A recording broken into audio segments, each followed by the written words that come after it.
ప్రభునందు ప్రియమైన దేవుని బిడ్డలకు మన ప్రభైన యేసు క్రీస్తు నామమున శుభములు కలుగునుగాక.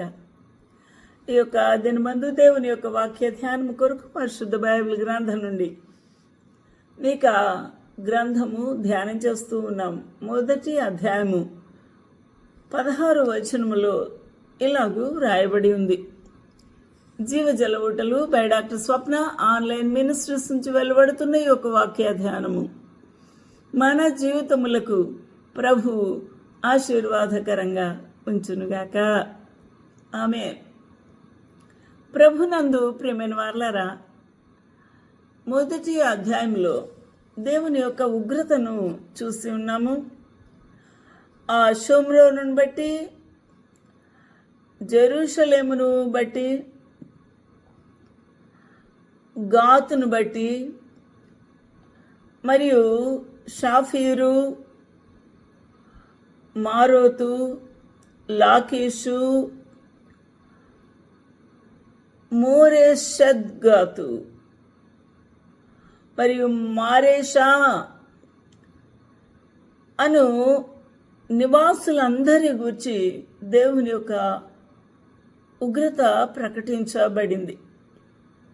16వ వచనానికి వచ్చినప్పుడు సియోనును గూర్చి దేవుని యొక్క ఉగ్రతను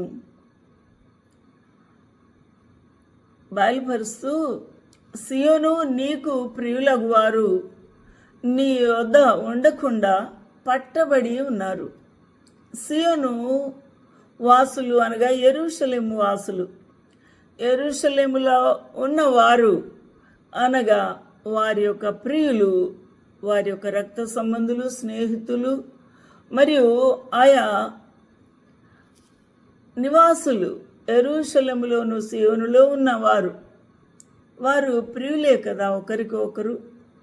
ఈ ప్రియులకు వారు నీ వద్ద నుండి, యెరూషలేములో నుండి ఉండకుండా పట్టబడి ఉన్నారు అనగా చెరగొనబడి ఉన్నారు. శత్రువు వారిని చెరకు పట్టుకొని తోలుకొని వెళ్ళి ఉన్నారు. అందువలన నీకు సిగ్గు, అందువలన నీకు తలవంపులు, అందువలన నీకు మర్యాద పోయింది, నీకు అపజయము కలిగింది అని అర్థమిచ్చే ఈ యొక్క వాక్యము, నీకు ప్రియులకు వారు నీ వద్ద ఉండకుండా పట్టబడి ఉన్నారు. నీ తల బోడి చేసుకొనుము, బోర్చ గద్దవలే నీ బోడితనము కనపరుచుకొనుము